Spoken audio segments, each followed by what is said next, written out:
Saya lahir dari, keluarga bukan Kristen, eee saya kakak pertama dari 3 bersaudara. Sejak kecil saya sudah yatim piatu dan, adik saya 3, mama saya meninggal terkena kanker payudara.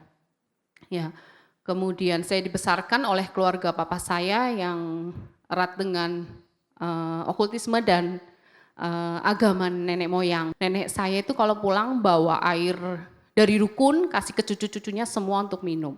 Jadi, gimana hidup saya sama adik-adik saya dari kecil itu dikuasai oleh kuasa kegelapan, ya. Kemudian saya dibaptis air di GBI itu saya di kelas 1 SMP di tahun 1996. Kemudian pada saat itu saya, langsung melayani di ibadah raya sebagai singer sampai dengan di tahun 2008.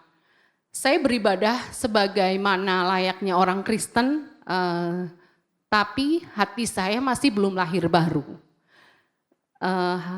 Saya masih hidup di dalam kedagingan saya, walaupun pada saat itu saya sudah melayani sebagai singer dan saya sudah rutin beribadah pada saat itu, tapi motivasi hati saya salah.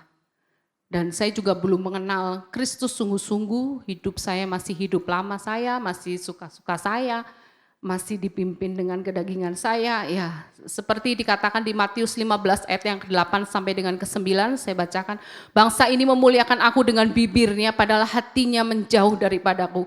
Percuma mereka beribadah kepadaku. Di sini Tuhan katakan, pada saat kita beribadah kepada Tuhan, Tuhan menginginkan kita datang dengan hati, bukan dengan bibir, bukan dengan tubuh kita ada di sini, tapi dengan hati kita datang dan kita sungguh-sungguh mengucap syukur untuk semua apa yang sudah Tuhan kerjakan di hidup kita semua.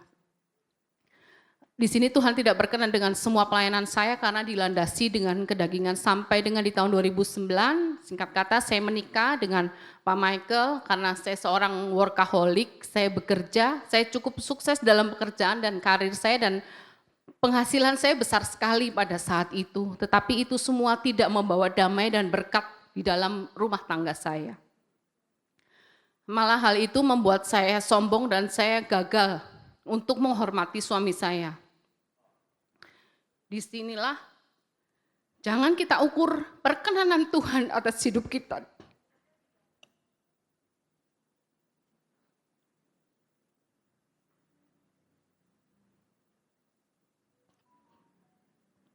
Maaf. Jangan kita ukur perkenanan Tuhan dalam hidup kita dengan semakin berlimpahnya hidup kita. Tetapi atas berubahnya karakter kita di dalam Tuhan. Hingga pada saat itu, maaf ya ini karena saya baru pertama kali saya menyaksikan di sini. Saya harus mengingat-ingat itu lagi.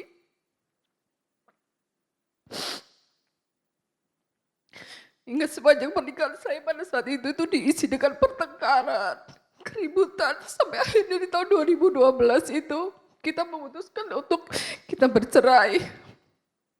Atas semua apa yang saya dapatkan pada saat itu secara materi itu malah membuat hati saya jadi semakin keras. Padahal pada saat itu pun saya sudah Kristen dan saya sudah beribadah. Semua surat-surat sudah disiapkan dan kita semua sudah siap-siap untuk pergi ke pengadilan pada saat itu di tahun 2012. Tapi sebelum perceraian itu terjadi di tahun 2012, saya didiagnosa terkena kanker payudara di stadium 1A. Dokter menyarankan saya untuk kemo karena jenis selnya ini adalah triple negatif yang menyebar dengan sangat cepat. Dia tidak mempan dengan obat-obatan, tidak mempan dengan terapi hormon dan hanya mempan dengan kemoterapi. Tapi pada saat itu saya menolak untuk kemo karena kerasnya hati saya.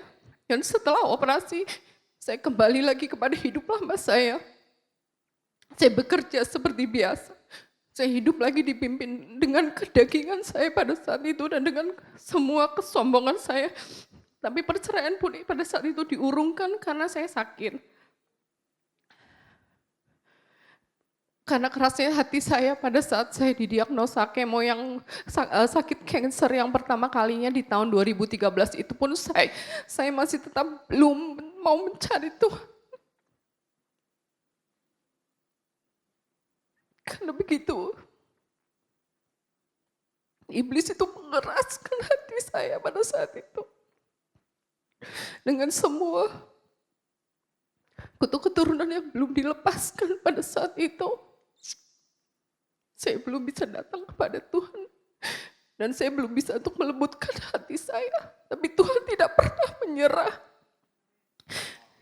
Tepat 1 tahun kemudian di tahun 2014, saya didiagnosa dengan kanker. Stadiumnya kali ini sudah naik ke 2B. Dan pada saat itu saya operasi.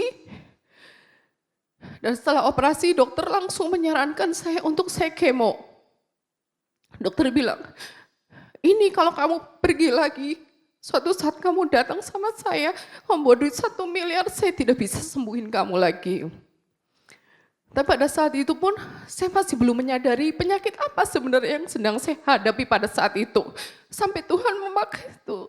Saya bertemu, saya yakin itu bukan suatu kebetulan, saya bertemu dengan ibu-ibu pada saat saya beli vitamin di apotik. Pada saat itu ibu-ibu itu hanya pakai jaket dan dia tepat ada di sebelah kiri saya, dia bilang, saya kena kanker payudara, payudaranya itu udah membusuk, sudah meletus, sudah besar dan berbau busuk. Disitulah saya percaya kalau Tuhan itu bisa pakai siapa saja untuk menyadarkan kita. Pada saat itulah saya menyerah, akhirnya saya mau kemo. Di tahun 2014, di bulan Maret, itu saya mulai kemo. Pada saat itulah saya masuk dalam prosesnya Tuhan. Semua yang selama ini saya andalkan itu semua dilucuti Tuhan satu persatu. Mulai dari kecantikan saya, kekuatan saya, kesehatan saya, keuangan saya. Semua yang saya andalkan dilepas satu-satu sehingga semuanya itu nol. Tapi pada saat itu pun kasih karunia Tuhan sudah bekerja di dalam hidup saya. Pada saat saya kemo, di 2 minggu pertama itu rambut saya lepas semua. Kulit saya hancur karena begitu kerasnya obat itu. Dan obat itu pun bukan obat kemo biasa, karena ada tambahan obat satu lagi. Kuku saya lepas semua. Bahkan bulu mata saya pun lepas semua. Pada saat itu benar-benar itu. Dalam hati saya merasa Tuhan, satu helai rambut pun tidak akan jatuh tanpa seizin Tuhan. Kenapa ini semua Tuhan? Saya sempat bertanya seperti itu sama Tuhan. Tapi pada saat itu Tuhan belum menjawab. Saya berproses pada saat itu. Di posisi saya yang semuanya nol. Saya baru mau mulai melembutkan hati saya untuk saya datang kepada Tuhan.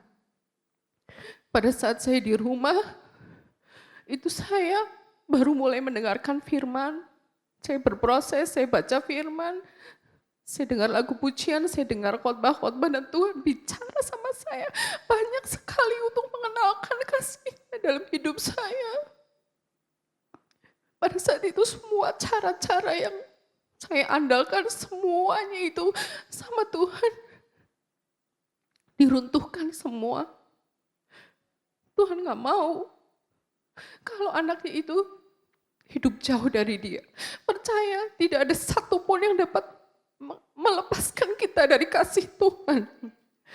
Pada saat kita berada di lembah dan pada saat kita belum menyadari kalau kita butuh Tuhan, di situ pun sebenarnya Tuhan sudah memegang tangan kita dengan kuat. Hanya saja kita yang belum sadar dan kita yang terus-terusan lari dan melepas tangan kita dari Tuhan. Tapi Tuhan tidak pernah menyerah sama kita. Tuhan akan terus tetap cari kita dengan berbagai macam undangan yang Tuhan kirimkan di dalam hidup teman-teman semuanya. Itu adalah Tuhan izinkan terjadi untuk kita semua datang kepada kasih karunia, untuk kita semua datang kepada salib Kristus, karena Tuhan sudah menyediakan semuanya bagi kita. Bukan cuma pemulihan kesehatan yang saya dapatkan. Selesai saya kemo, saya sama suami mulai diperdamaikan. Kita mulai ada mesbah keluarga, kita mulai berdoa dan kita datang mencari Tuhan dan cara-cara hidup kita mulai berubah. Kita masuk dalam suatu komunitas dan di situ kita melayani, dan bukan suatu kebetulan saya melayani sebagai pendoa syafaat. Seumur-umur saya nggak pernah Tuhan saya bisa berdoa. Bahkan pada saat saya sakit pun, itu orang yang berdoa buat saya, karena pada saat itu saya nggak bisa berdoa. Tapi Tuhan, Roh Kudus buat saya untuk saya bisa berdoa. Akhirnya saya melayani sebagai pendoa syafaat. Dan Tuhan memutuskan saya dari dunia, dari teman-teman saya yang lama. Semuanya itu ditutup oleh Tuhan. Dan Tuhan menarik saya untuk saya masuk di dalam lingkungan pendoa-pendoa.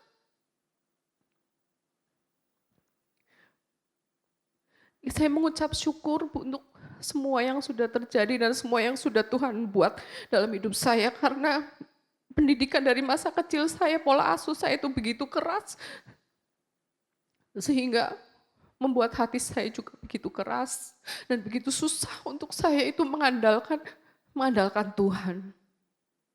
Makasih.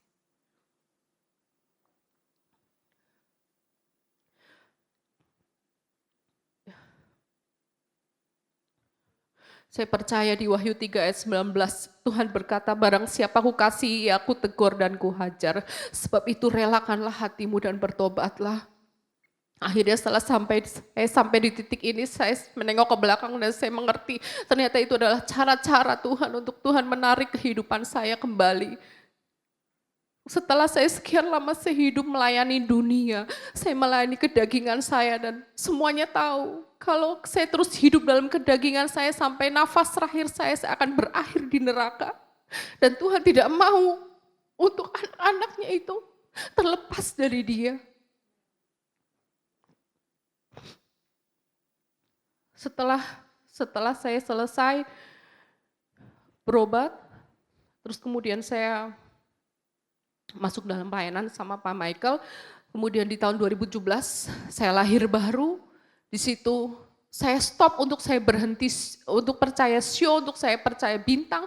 Saya berhenti semua itu, saya hentikan dan saya berusaha untuk datang sungguh-sungguh sama Tuhan dan untuk saya berdoa, dan pada saat itu Tuhan membuat semuanya menjadi baru. Di tahun 2018 saya dikaruniai anak kedua, di tahun 2019 saya dikaruniai anak ketiga, dan semuanya adalah 3 raja yang Tuhan percayakan dalam kehidupan saya. Dan saya percaya anak-anak ini lahir bukan dari rahim bekas penderita kanker, sebab Tuhan sudah pulihkan semuanya menjadi baru.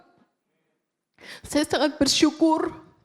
Bahkan terus sampai detik ini pun saya masih terus berproses untuk saya memiliki karakter yang benar, untuk saya memiliki karakter Kristus. Karena saya percaya bahwa hidup yang sejati itu adalah hidup yang sungguh-sungguh bersama dengan Tuhan. Dan hidup yang memiliki karakter yang serupa dan segambar dengan Kristus. Mujizat saya yang terbesar itu bukanlah saya disembuhkan dari sakit kanker, bukanlah saya dulu miskin kemudian menjadi kaya, tetapi hati yang diubahkan itu adalah mujizat yang sesungguhnya.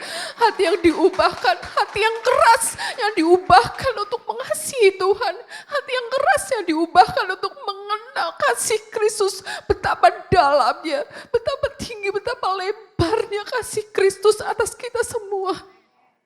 Itu adalah mujizat terbesar yang saya terima. Dan saya percaya saat ini pun saya masih bergumul untuk adik-adik saya masih bergumul untuk keluarga besar saya. Tapi saya percaya bahwa Tuhan turut bekerja di dalam segala perkara untuk mendatangkan kebaikan kebaikan dalam kehidupan kita. Dan Tuhan bekerja melalui cara-cara yang tidak pernah kita pikirkan. Itu Tuhan sudah kerjakan semuanya di hidup kita. Terima kasih. Terima kasih untuk waktunya. Ini pertama kalinya saya bersaksi, mohon maaf, saya masih emosional, saya harus mengingat itu semua, tapi saya bersyukur saya bisa sharing di sini dengan teman-teman semua dan percayalah Yesus yang kita sembah itu hidup. Yesus yang kita sembah itu mengasihi kita dan Yesus yang kita sembah itu sungguh sangat nyata. Mau apapun keadaan kita saat ini, datang pada Tuhan dan mengucap syukurlah. Terima kasih.